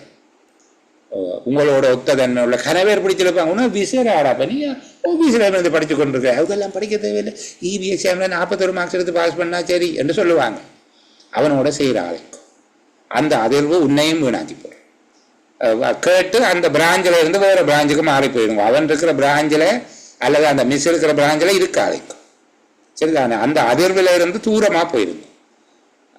உங்களை போல படிக்கிறதுக்காக முதல்ல 2 பேர் சந்திப்பேன். அவனோட நேரத்தை ஒதுக்கி படித்து கொள்ளுங்க. நீங்கள் பரீட்சை சித்தி அடைகிறீங்களோ, பாஸ் பண்ணுறீங்களோ, எங்கே போகிறீங்களோ அதெல்லாம் வேறு. நீங்கள் ஒரு மதிப்புள்ள மனுஷனா நான் நினைக்கிறேன். அநேகமாக எல்லாருக்கும் இன்னும் ஒரு 20 வருஷம் அரசாங்க சேவை இருக்கும். என்ன ரொம்ப சீனியர் அண்டிமார் அங்கல்மார் இருந்தால் சாரி என்னோட கோபிச்சு கொள்ளக்கூடாது. சாதாரணமாக ஒரு 20 வருஷம் அரசாங்க சேவை இருக்கும். சரியா? இந்த 20 வருஷத்துலையும் மதிப்பாக இருந்து வெளியில் போகிறான். அவனுக்கு தெரியும்டா என்று சொல்லி இருக்கும். ஓகே, பிரேக் முடிஞ்சது, தொடர்ந்து கதைக்கிறோமா? சரி, அழிக்கப்படக்கூடாத ஆவணங்கள் தொடர்பாக பேசுகிறார். சரியா? இப்படி அடிச்சு சொல்லுவாங்க. அழிக்கப்படக்கூடாத ஆவணம் 28வது அத்தியாயத்தினுடைய 9-8 பிரிவு தட்டிப்பார். அது வேற லெவல். சரியா? எனக்கும் ஆசை அப்படி ஆகணும்னு முடியுதில்லை. சரி, நானும் இப்படி உங்களோட சேர்ந்து இப்படி புத்தகத்தை வாசிக்கிறதே தவிர அதையெல்லாம் சொல்ல வருவதில்லை. பாப்ப முயற்சி செய்வோம் தொடர்ந்து. நானும் நீங்களும் சேர்ந்து படிப்போம் இன்னும் 1 மாதம். முதலாவது, பாராளுமன்றம் தாவிக்கப்படுவதற்கு முன்பாக, சரிதானே? பாராளுமன்றம் தாவிக்கப்படுவதற்கு முன்பாக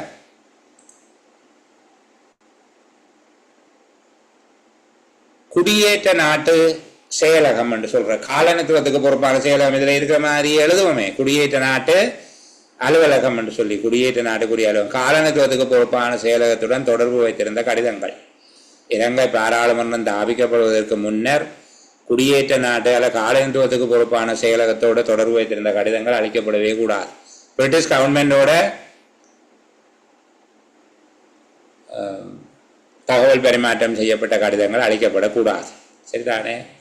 அடுத்தது, ஒரு திணைக்களத்தை உருவாக்கியதுல இருந்து மூடின வரைக்கும் திணைக்களத்தோடு தொடர்புடைய கடிதங்கள், ஆவணங்கள், பதிவேடுகள் இருந்தால் திணைக்களத்தை தாவித்தது, அதனை மீளமைத்தது, அதனுடைய நிர்வாகம், நியமனங்கள், திணைக்களத்தை மூடினது, இதோட சம்பந்தப்பட்ட ஆவணங்களை அளிக்கக்கூடாது. திணைக்களத்தின் தாவிப்பு,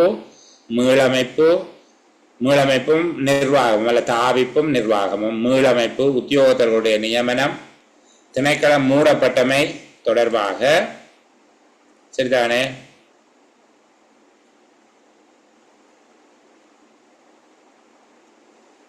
எனக்கு ஒரு மெசேஜ் போட்டுக்கிறாங்க, புரிஞ்சு கொள்ள முடியலை. சரி, நான் திருப்பி கதைக்கிறேன். சரி, அப்போ திணைக்களத்தினுடைய மீளமைப்பு, தாவிப்பு மற்றும் நிர்வாகத்தோடு தொடர்புடைய திணைக்களம் முடிவுறுத்தப்பட்ட சில வேளையில் திணைக்களங்களை முடிவுறுத்துவார்கள். உதாரணத்துக்கு தேர்தல் தொடர்பாக 2 திணைக்களங்கள் இயங்கினது. தேசிய தேர்தல்களுக்கு தனியாக, உள்ளூர் அதிகார சபை தேர்தல்களுக்கு தனியாக 2 திணைக்களம் இயங்கினது. பிறகு அந்த 2 திணைக்களத்தை மூடி ஒரே திணைக்களமாக மாற்றினார்கள். வேறு திணைக்களத்தை மூடி ஆணை குழுவாக மாற்றினார்கள். அப்போ அதுதான் அந்த திணைக்களங்கள் முடிவுறுத்தப்படுவது தொடர்பாக.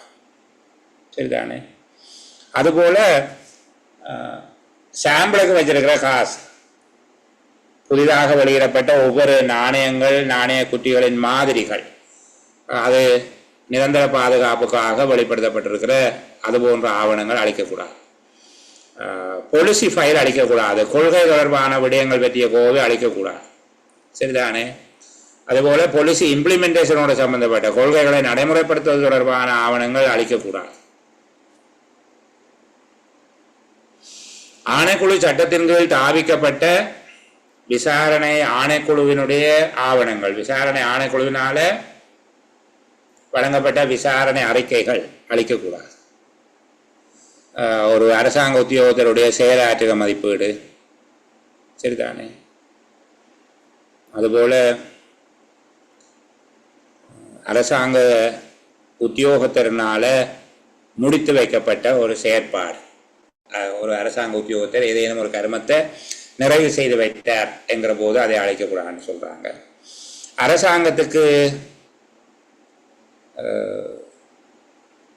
உரிய அல்லது அரசாங்கத்துக்கு எதிரான விடயங்களோடு தொடர்புடைய சாட்சிகள், பதிவேடுகள், ஆதனங்கள் தொடர்பான பதிவேடுகள், அதாவது உறுதிகள், சரிதானே, அதுபோல் நட்டஈட்டு குறித்து காலக்கெடுவுக்கு உட்படாத நட்டஈடுகளை குறித்து கோருகிற பதிவேடுகள் இதுகள் அளிக்கக்கூடாது.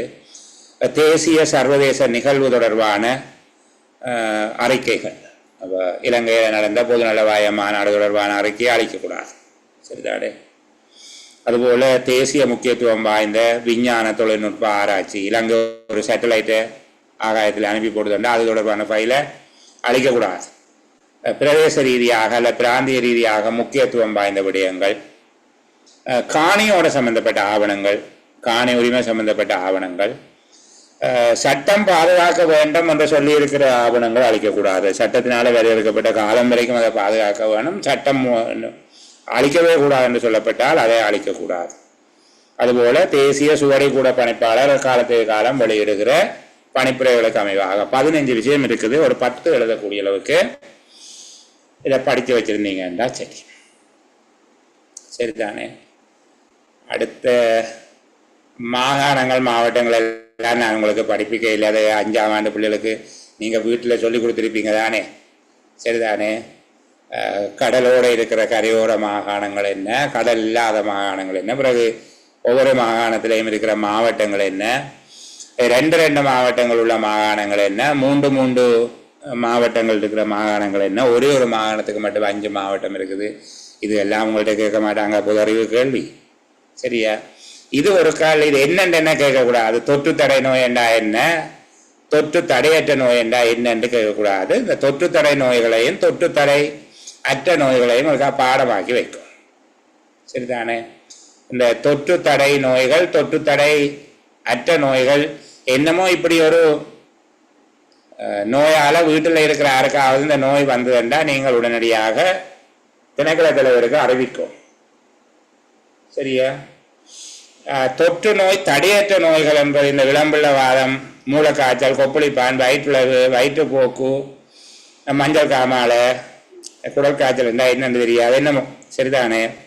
இந்த ரைபஸ் என்று சொல்றது, அதை உண்ணியால் பேனால் பரவுற காய்ச்சல், இப்படி வீட்டில் யாருக்கும் வந்தால் நீங்கள் ஆஃபீஸுக்கு வராமல் இருக்க தேவையில்லை. ஆனால் வீட்டை அவங்களுக்கு வருத்தம் வந்துட்டு அறிவிக்கணும். ஆனால் தொற்று தடை உள்ள நோய்கள் வந்திருந்தா வாந்தி பேதி கொள்ளை நோய் என்றால் என்னென்று கேட்கப்படாது. ஊருக்குள்ளே பேசுவாங்க கோதாரி என்று சொல்லி, அந்த மாதிரி இந்த கொள்ளை நோய்க்கு கிராமிய வழக்கில் இருக்கிறது கோதாரி, சரிதானே. அது காலத்துக்கு காலம் கொள்ளை நோய் என்றது பிரகடனப்படுத்தப்படும் அரசாங்கத்தினால. இது ஒரு கொள்ளை நோய். உதாரணத்துக்கு கொரோனா என்ற ஆரம்பத்தில் அழைக்கப்பட்டு பின்னர் COVID-19 அழைக்கப்பட்ட வைரஸ் தொற்று ஒரு கொள்ளை நோயாக அறிவிக்கப்பட்டது, சரியா. அப்படி இருக்கக்கூடிய நோய்கள் தான் கொள்ளை நோய் என்று சொல்லி சொல்றது. சிலது ஊருக்குள்ளே அதுக்கு ஒரு கொஞ்சம் கொச்சையான வார்த்தை இருக்கும். கொள்ளை நோய் என்றதான் கோதாரி என்று சொல்லுவாங்க. கோதாரி விழுவானே என்னெல்லாம் பேசுவாங்க, சரியா. அப்போ கொள்ளையில போவானே என்னும் பேசுறது. அப்போ நாங்கள் யோசிக்கிற யாரோ கொள்ளையடி சொல்லி போகிறாங்களாக வந்தாலே இல்லை, அப்படி இல்லை. இந்த நோயைத்தான் சொல்கிறாங்க கொள்ளை நோய், மீளுங்காய்ச்சல், சின்னம்மை, தேன் வழியாக பரவுகிற தைபஸ் காய்ச்சல், அங்கேயும் போட்டுருக்காங்க என்னென்னு தெரியல. இது தைபஸ் காய்ச்சல், மஞ்சள் காய்ச்சல் எல்லாம் இருக்குது. நீங்கள் இந்த 6ஐயும் பாடமாக்கி வச்சிருங்க, சரிதானே. தொற்று தடை நோய்கள் எவை, தொற்று தடையற்ற நோய்கள் எவை என்று கேட்டால் எழுதக்கூடிய மாதிரி பாடமாக்க வேணும். இது ஆரம்பம் வேண்டாம், ஒரு மெடிக்கல் பர்சன்ட்ட கேளுங்க. எனக்கு இது சம்மந்தமாக தெரியாது. நான் ஒரு 5 வருஷம் மெடிக்கல் ஃபேக்கல்ட்டியில் இருந்தேன். ஆனால் எனக்கு இது சம்மந்தமாக எல்லாம் தெரியாது. நான் டாக்டரில் தானே, சரியா. அப்போ அதை விட்டுடுங்க. தொற்று நோய் தடை நோய் உள்ளவர்கள் தனியாக வைக்கப்பட வேணும்.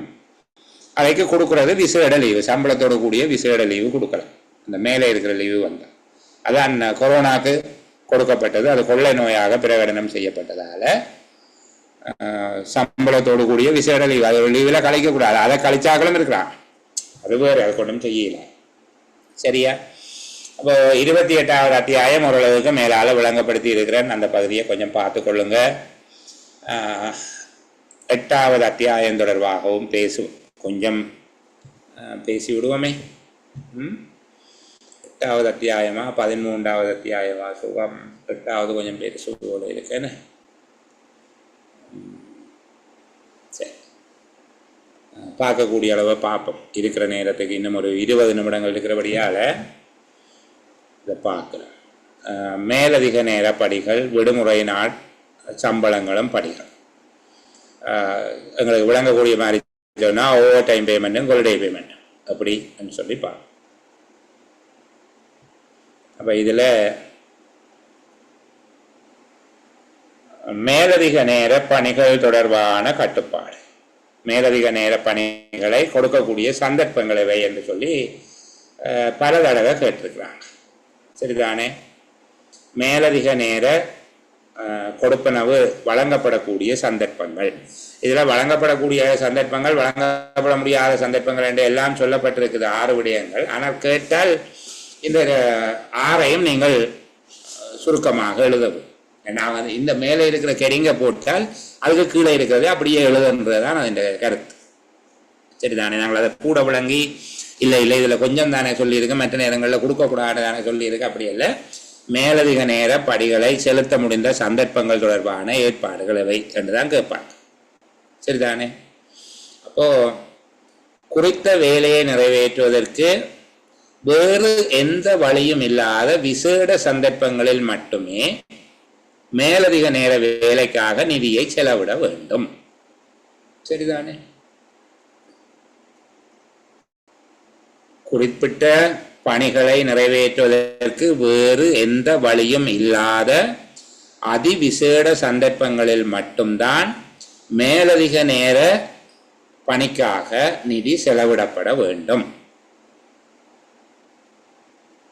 2வது, குறிப்பாக விதித்துரைக்கப்பட்ட வழமையான கடமைகளில் இருந்து முற்றிலும் புறம்பான அவசரமான வழமையான கடமை நேரத்தில் மேற்கொள்ள முடியாத வேலைகளுக்கு மாத்திரமே மேலதிக நேர படிகளை செலுத்த வேண்டும். எப்படி? குறிப்பாக விதித்துரைக்கப்பட்ட இந்த திகதிக்குள்ள இப்படி செய்யுங்க என்று சொல்லி ஸ்பெசிஃபிக்காக சொல்லப்பட்டிருக்கோம். குறிப்பாக விதித்துரைக்கப்பட்டுள்ளவை, வழமையான கடமைகளிலிருந்து முற்றிலும் புறம்பானவை, அவசரமானவை, வழமையான கடமை நேரத்தில் மேற்கொள்ள முடியாதவையாக இருக்கக்கூடிய வேலைகளுக்கு மாத்திரம்தான் மேலதிக நேர படிகளை செலுத்த வேண்டும். 3வது விடயம் பாருங்க. நாங்கள் செலுத்த முடிந்த சந்தர்ப்பங்கள் என்று சொல்லி போட்டு அடுத்த விஷயத்துக்கு போகைக்குள்ள நீங்கள் குழப்பம் அடைவீர்கள். அதனால தான் நான் சொல்லியிருக்கேன், மேலதிக வேற நேர படிகளை செலுத்த முடிந்த சந்தர்ப்பங்கள் பற்றிய ஏற்பாடுகள் என்ன, செலுத்தக்கூடாத சந்தர்ப்பமும் அதுக்குள்ளதான் வேற. சரிதானே? 3வது, திணைக்களத்தின் சாதாரண கடமை பரப்பில் உள்ளடக்கப்பட்ட வேலைகளுக்கு, அதுபோல உத்தியோகத்தர் ஒருவருடைய கவனையினம் காரணமாக, அலுவலக முறைமை பேணப்படாமை காரணமாக, அலுவலக முறைமைகளை தட்டி கழித்தமை காரணமாக உரிய நேரத்தில் செய்ய முடியாமல் ஒன்று சேர்ந்த பணிகளுக்கு மேலதிக நேர கொடுப்பனவு செலுத்தக்கூடாது. எப்படி சொல்லப்பட்டிருக்கின்ற பாருங்க. திணைக்களம் ஒன்றில் சாதாரண விடயப்பரப்பில் உள்ளடக்கப்பட்ட வேலைகள் உத்தியோகத்தரின் கவனஈனம் காரணமாக அல்லது அலுவலக முறைமை பேணப்படாமை காரணமாக, அலுவலக முறைமைகளை தட்டி கழித்தமை காரணமாக உரிய நேரத்தில் ஆற்ற முடியாமல் ஒன்று சேர்ந்த பணிகளுக்கு மேலதிக நேரப்படி செலுத்தக்கூடாது. அவசரமான சூழ்நிலை ஒன்றில் ஒரு சில மணித்தியாலங்கள் மேலதிகமாக பணியாற்றும்படி ஒரு உத்தியோகத்திற்கு கட்டளையிடப்பட்டால் அவருக்கு மேலதிக நேர பணியை, மேலதிக நேர கொடுப்பனவை செலுத்துவதற்கு அனுமதிக்க கூடாது. சரிதானே? அவசரமான சந்தர்ப்பம் ஒன்றில் ஒரு சில மணித்தியாலங்கள் மேலதிகமாக பணி செய்யும்படி ஒரு உத்தியோகத்தர் பணிக்கப்பட்டுள்ள சந்தர்ப்பத்திலே அவருக்கு மேலதிக நேர கொடுப்பனவை கொடுக்கக்கூடாது. மேலதிக நேர கொடுப்பனவு கொடுக்க வேண்டியது அவசரமாக நிறைவேற்ற வேண்டிய விசேட பணி. அதை நிறைவேற்றுவதற்கு கணிசமான காலம், அதாவது குறிப்பிட்ட காலத்துக்கு அதிகமான மணித்தியாலங்கள் பணியாற்ற வேண்டிய சந்தர்ப்பங்களில் மாத்திரமே. ஒரு கணிசமான காலப்பகுதி வேலை செய்ய வேண்டும். ஒரு 3 மணித்தியாலம் செய்யலாம்ன்றதுக்கெல்லாம் கொடுக்கக்கூடாது. சரிதானே? இப்போ அவசர சந்தர்ப்பம் ஒன்றில் ஒரு சில மணித்தியாலங்கள் மேலதிகமாக பணியாற்றும்படி ஒரு உத்தியோகத்தர் பணிக்கப்படும் போது அவருக்கு மேலதிக நேரப்படியை செலுத்தக்கூடாது.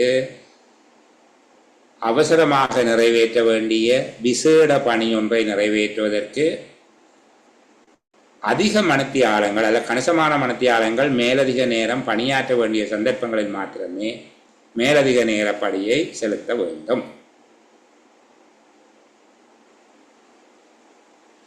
உத்தியோகத்தர் ஒருவர் விடுமுறையில் போனால் அல்லது பதவி ஒன்றில் வெற்றிடம் ஏற்பட்டிருந்தால் அந்த பதவியினுடைய பணிகளை மற்ற அலுவலர்களுக்கு பங்கிட்டு கொடுப்பதற்குரிய ஏற்பாடு செய்ய வேண்டுமே தவிர அதற்கென மேலதிக நேர கொடுப்பனவை கோரக்கூடாது.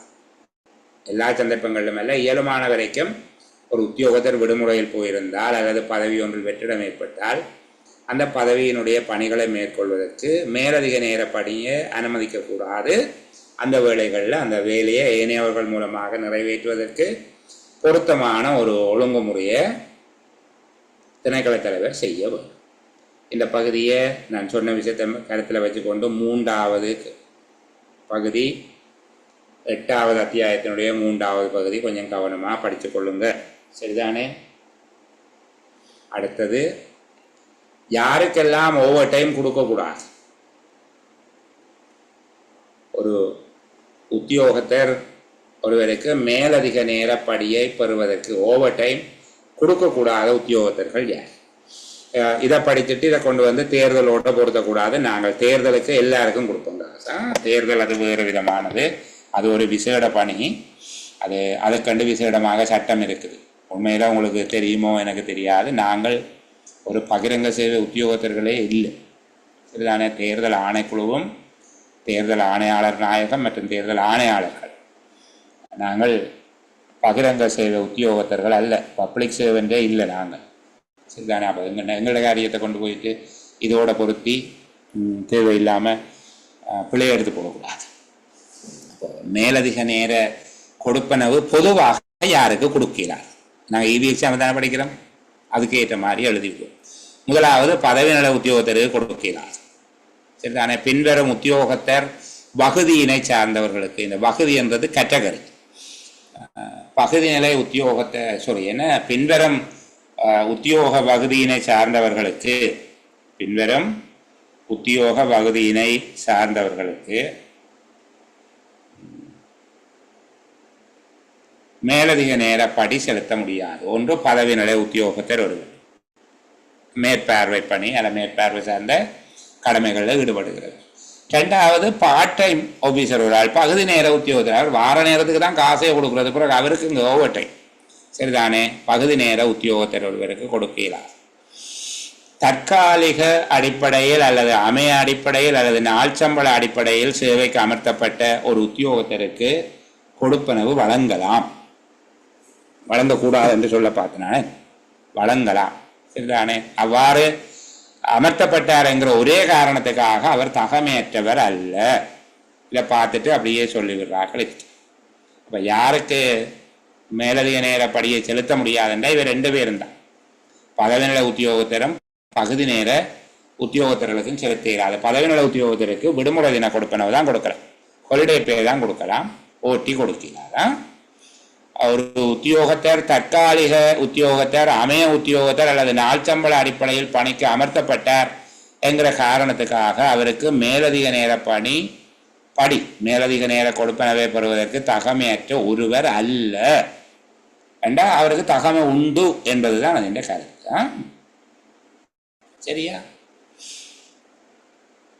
இது தவிர தாபன பணிப்பாளர் நாயகத்தினால இக்கொடுப்பனவு பெற முடியாது என வகைப்படுத்தப்பட்ட உத்தியோகத்தர்கள்.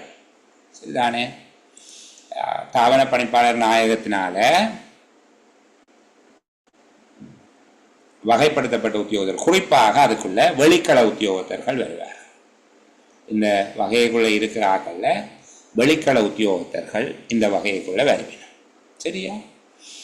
அப்போ முதலாவது பதவிநிலை உத்தியோகத்தர் மேற்பார்வை கடமைகளுக்கு பொறுப்பாக இருப்பார். இரண்டாவது வெளிக்கள உத்தியோகத்தர். வெளிக்கள உத்தியோகத்தருக்கு தரவிலக்கணம் தயவு செய்து பார்த்துக்கொள்ளுங்க.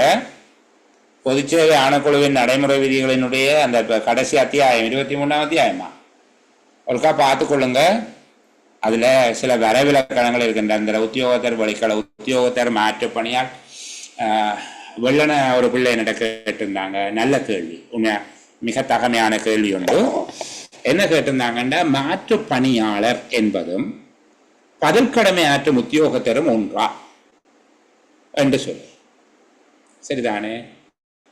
அப்போ மாற்று பணியாளர் என்று சொல்றது ஒரு உத்தியோகத்தர் சேவையில் ஈடுபட இயலாத சந்தர்ப்பங்களில் அல்லது சேவையில் இல்லாத சந்தர்ப்பங்களில் அவருக்கு பதிலாக அவருடைய பணியினை நிறைவேற்றுவதற்காக சேவையில் ஈடுபடுத்தப்பட்ட ஒருவர். நான் சொல்லுகிற வார்த்தைகள் வித்தியாசம் இருக்குது, நீங்கள் அதில் இருக்கிற மாதிரியே படித்துக்கொள்ளுங்க. நான் தெளிவுக்காக சொல்லுகிறேன். அப்போ மாற்று பணியாளர் என்று சொல்லப்படுகிறது ஒரு உத்தியோகத்தர், சேவையில் உள்ள ஒரு உத்தியோகத்தர் சேவைக்கு சமூகம் அளிக்க முடியாத ஒரு சந்தர்ப்பத்தில் அல்லது சேவையில் ஈடுபட இயலாத ஒரு சந்தர்ப்பத்தில் அந்த கடமைகளை நிறைவேற்றுவதற்காக ஈடுபடுத்தப்படுகிறவர் மாற்று பணியாளர் என்று சொல்லப்படுகிறார்.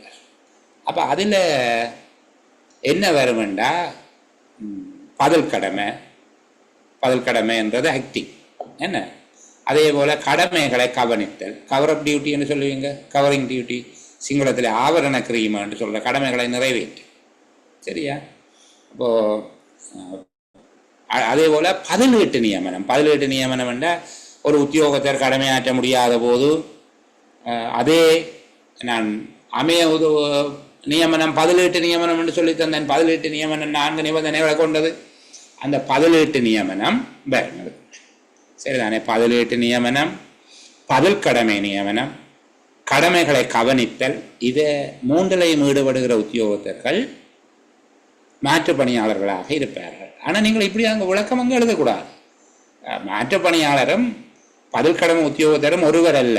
பதில் கடமை உத்தியோகத்தர் என்கிறவர் மாற்று பணியாளர் என்கிற பெரிய வட்டத்துக்குள்ளே இவர் ஒரு சின்ன வட்டம். அது ஒரு பெரியதோட அதுக்குள்ளே இது ஒரு சின்னத்தோட, அப்படித்தான் நீங்கள் விளங்கி கொள்ள வரும். சரிதானே? கொஞ்சம் விளங்கி அப்படி படிக்கிற பிள்ளைகள் சந்தோஷமாக இருக்கா? ஓகே, அப்படி படிக்கிறாங்க, கேட்குறாங்க, யோசிக்கிறாங்க.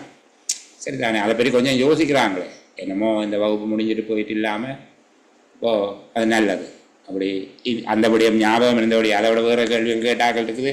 இப்போவும் ஒரு 3-4 பேர் இல்லை, 7 பேர் மெசேஜ் போட்டுருக்கு. சரிதானே? சிலது வாய்ஸ் ரெக்கார்டில் இருக்குது, சிலது தெளிவுபடுத்துங்கள் என்று சொல்லியெல்லாம் போட்டிருக்கு. நான் பார்த்துட்டு பிறகு தெளிவுபடுத்துகிறேன். சரி, இந்த விடயத்தில் மேலதிக நேர பணி யார்?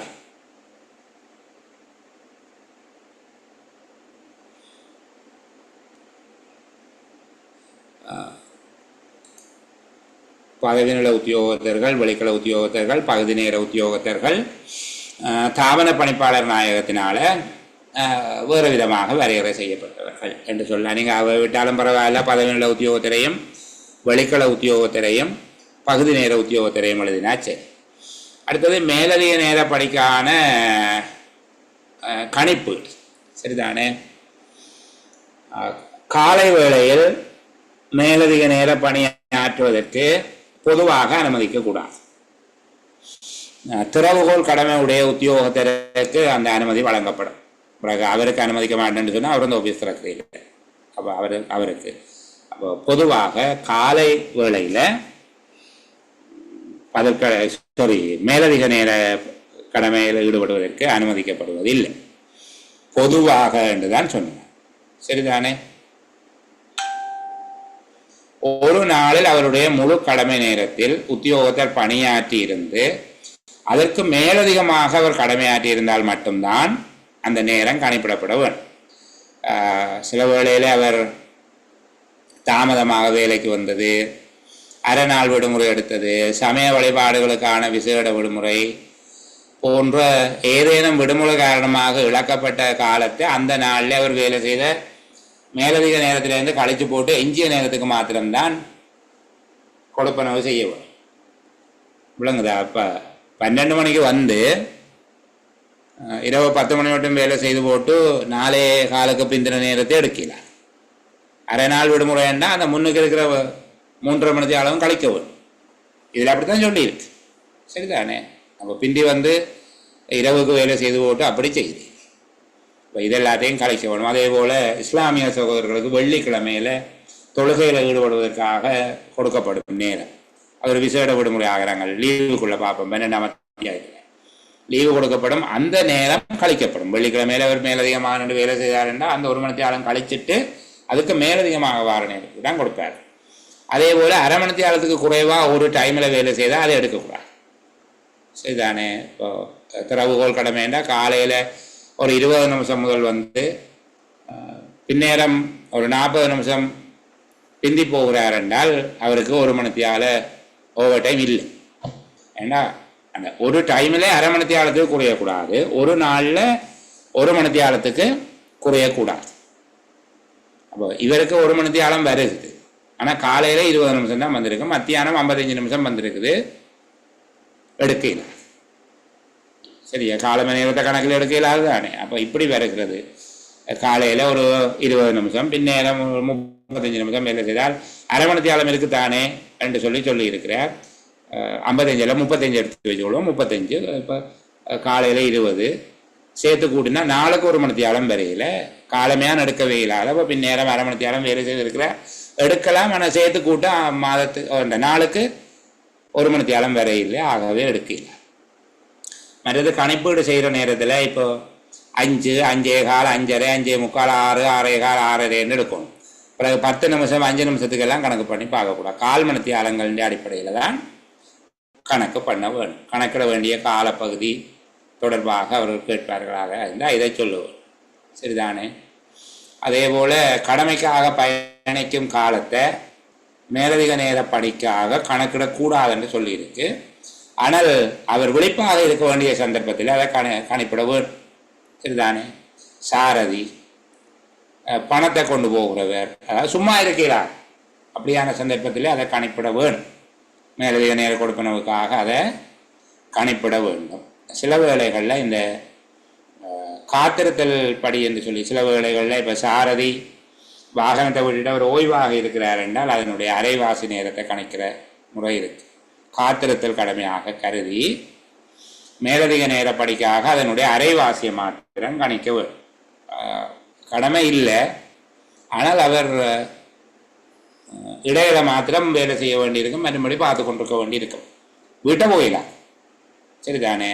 அப்போ இடையிட அவருக்கு வேலை வேலை மறுபடியும் அவர் சும்மா பார்த்து கொண்டு இருந்தால் சரி என்று சொன்னால் வரலாம் வேலை என்று சொல்லி பார்த்துருக்கிற போது அவர் 8 மணி நேரம் வேலை செய்தால் 4 மணி நேரத்துக்குரிய மேலதிக கொடுப்பனவை கொடுக்க வரும். சரிதானே? அப்போது அவர் வாகனம் செலுத்துகிற போதுவே அந்த அரைவாசியை கொடுக்குறீங்க.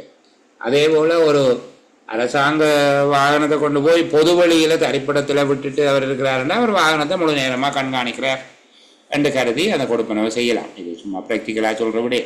சரிதானே? சரி, அப்போது எப்படி அவருக்கு கொடுக்குறது? மாத சம்பளத்தை 30 பிரித்து அதை 8 பிரித்து வார தொகை 1 மணி நேரத்துக்குரியது. சரிதானே? ஒரு மணி நேரத்துக்கு செலுத்தப்பட வேண்டியதை எப்படி கணிக்கிறது? அவருக்குரிய சம்பளம் என்று சொல்லுகிறது இந்த வாழ்க்கை செலவுப்படி அதில் வராது. சரிதானே? சம்பளத்தை 30 பிரிக்கும். 30 பிரிக்கிறோம். 30 பிரித்தா ஒரு நாளுக்குரிய சம்பளம் வரும். அதை 8 பிரிக்கிறோம், 1 மணி நேரத்துக்குரியது வரும். அவர் எத்தனை மணி நேரம் வேலை செய்தாரோ அதனால பெருக்கி போட்டு அந்த சம்பளத்தை கொடுப்பீங்க. இதுதான் கணிக்கப்பட வேண்டிய முறை. சரிதானே? இதுக்குள்ளே நான் அதிகம் சொல்ல இல்லை. விடுமுறை நாட்கள் மற்றும் விடுமுறை தின கொடுப்பனவுகள் தொடர்பாக அடுத்து வருகிற செயலமர்வில் நாங்கள் பேசலாம். இதுவரைக்கும் பேசின விடயங்களில் ஏதேனும் நீங்கள் கேட்க வேண்டியிருந்தால் கேட்கலாம். நான் உங்களுக்காக காத்திருக்கிறேன்.